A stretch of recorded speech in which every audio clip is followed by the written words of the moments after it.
mabuti naman at okay kayo. Bago tayo magsimula, tayo muna ay manalangin. Okay, salamat sa mga panalangin. Maaari na kayong umupo at pakipulot ang mga kalat at ayusin ang inyong mga upuan. Okay, maraming salamat. So ngayon, mayroon bang lumiban sa ating klase ngayon?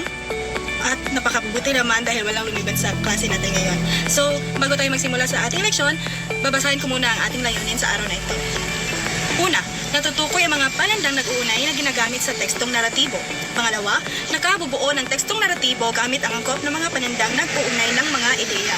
Pangatlo, naipakikita ang kahalagahan ng mga panandang nag-uunay sa pagbuo ng tekstong naratibo. So ngayon, magsimula na tayo at meron tayong gagawin. Alam niyo ba ang dugtungan ng kwento? Tama, ganon ang dugtungan ng kwento. So dito, pagmasdan ang mga larawan at bumuo na maikling kwento gamit ang angkop na panandang nag-uunay. Magpapakita ako ng mga larawan at tignan niyong mabuti. Tapos na? Sino ang gustong bumuo na maikling kwento gamit ang mga larawan?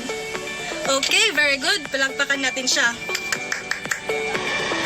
Ngayon naman ay babasahin natin ang piling bahagi ng uhaw ang tigang na lupa ni Liwayway A. Arceo.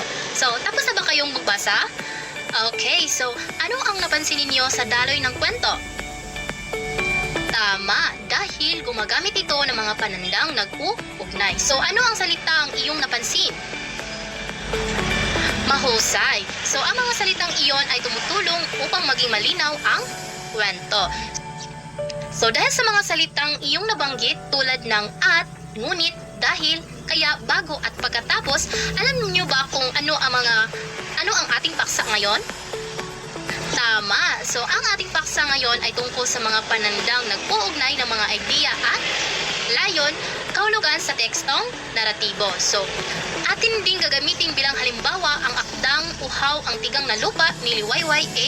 Arceo. So, handa na ba kayong matuto mga bata? Magaling! So ngayon, ang ating aralin ay tungkol sa mga panandang nag-uugnay ng mga ideya ayon sa layon at kahulugan ng tekstong naratibo. So, narito ang mga uri nito. So, pagdaragdag at pagsalungat, ngunit, sanhi at bunga, dahil, kaya, pagkasunod-sunod, bago, pagkatapos. So, ngayon, halimbawa, nag-aaral siya ng mabuti kaya siya ay pumasa. So, nag-aaral siya ng mabuti kaya siya pumasa. So, ano ang panandang nag-uugnay? Tama. So, pinapakita nito ang sanhi at bunga. Ngayon, dadako naman tayo sa pangkatang gawain.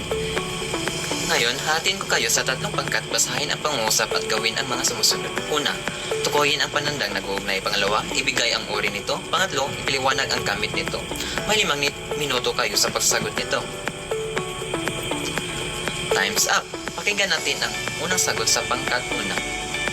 Very good mga mag-aaral. So ngayon, ano ang kalagahan sa panandang nag-uugnay? Tama, mas madaling maintindihan ng mambasa ang tekstong naratibo kapag gumagamit tayo ng tamang panandang nag-uugnay. Ngayon naman, sumulat kayo ng 5 hanggang 7 pangusap ng tekstong naratibo gamit ang hindi bababa sa 5 panandang nag-uugnay.